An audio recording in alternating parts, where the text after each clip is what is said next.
মনোবিজ্ঞানীরা তারা আমাদের বলেন যে আমাদের মন সরাসরিভাবে আমাদের নিয়ন্ত্রণে নেই, শরীর সরাসরিভাবে আমাদের নিয়ন্ত্রণে।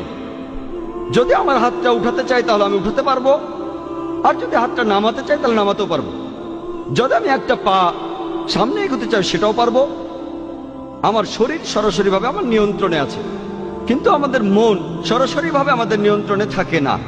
সেজন্য আমাদের বেশিরভাগ মানুষ, আপনারা হয়তো দেখে থাকবেন, আমরা যখন সালাহ আদায় করি আমাদের মন তখন শুধু ঘুরে বেড়ায়।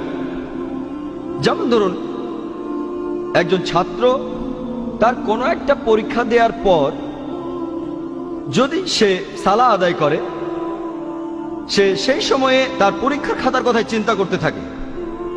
সে তখন ভাবতে থাকে, আমি 2 নম্বর প্রশ্নে যে উত্তরটা দিয়েছি সেটা না লিখে আমার এটা লেখা উচিত ছিল।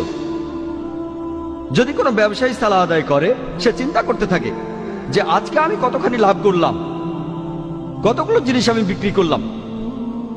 যদি একজন গৃহিণী সালাহ আদায় করে, সে তখন হয়তো ভাবতে পারে যে আমার স্বামীর জন্য আজকে আমি কি রান্না করব, বিরিয়ানি রান্না করব নাকি পোলাও। এটা খুবই স্বাভাবিক যে সালাতের সময় আমাদের মন শুধু এখানে ওখানে ঘুরে বেড়ায়। আমাদের মন ঘুরে বেড়ায় কেন?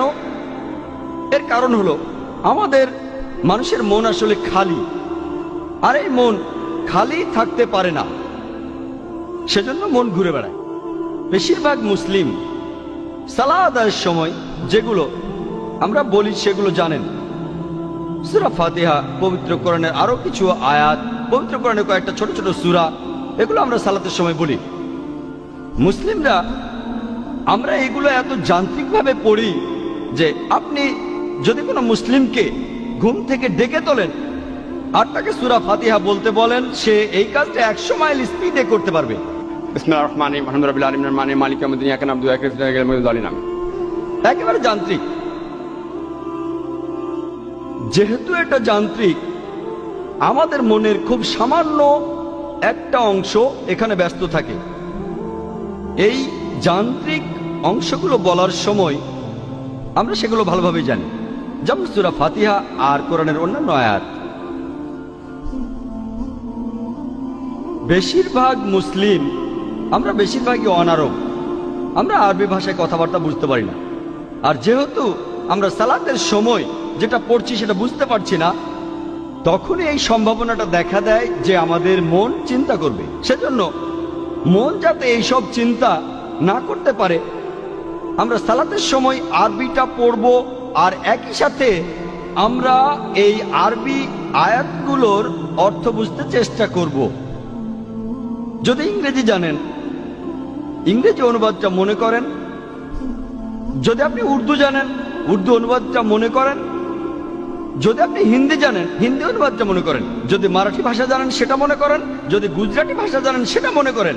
আপনি সেই ভাষার অনুবাদটা মনে রাখেন যে ভাষাটা আপনি সবচেয়ে ভালো জানেন।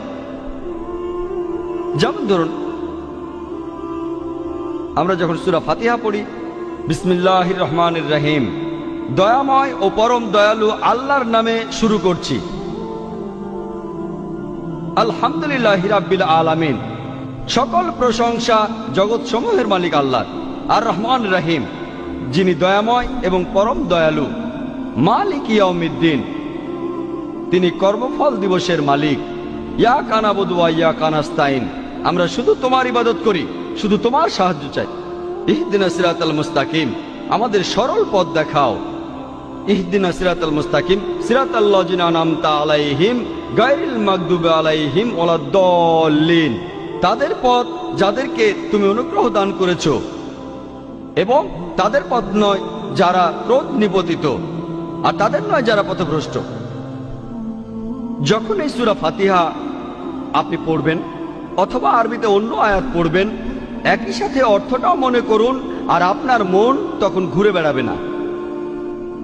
কারণ এতে করে আপনি সালাতের সময় যে আরবি পড়ছেন সেটার অর্থ মনে রাখতেই মন ব্যস্ত থাকছে।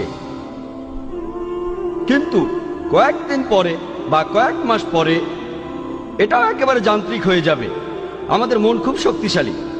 আপনি আরবিটা পড়বেন আর অর্থটা মনে করবেন, কারণ আমাদের মন খুবই শক্তিশালী। এখানেও সম্ভাবনা থাকে যে মন অন্য চিন্তা করবে, কিন্তু সম্ভাবনাটা কম, কারণ মনের খুব ছোট্ট একটা অংশ আরবি পড়ায় ব্যস্ত থাকবে।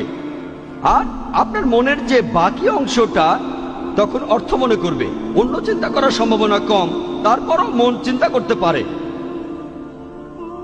মনের এই চিন্তা দূর করার জন্য আপনি আরবিতে আয়াতগুলো পড়বেন আর সেগুলোর অর্থ মনে করবেন। এছাড়াও আপনি মনোযোগ দেবেন যে আয়াতগুলো পড়ছেন আর তার অর্থ মনে করছেন। একজন মানুষ দুটো জিনিসের উপরে 100% মনোযোগ দিতে পারে না। দুটো জিনিসের উপর 50% মনোযোগ দেওয়া যায়, বা 80% 20%, কিন্তু 100% দুটো আলাদা জিনিসের উপরে কেউ মনোযোগ দিতে পারে না। তাহলে যত বেশি মনোযোগ দেবেন আপনার মন ততখানি কম ঘোরাঘুরি করবে।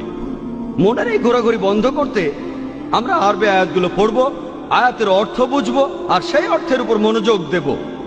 তাহলে ইনশাআল্লাহ আমাদের মন ঘোরাঘুরি করবে না।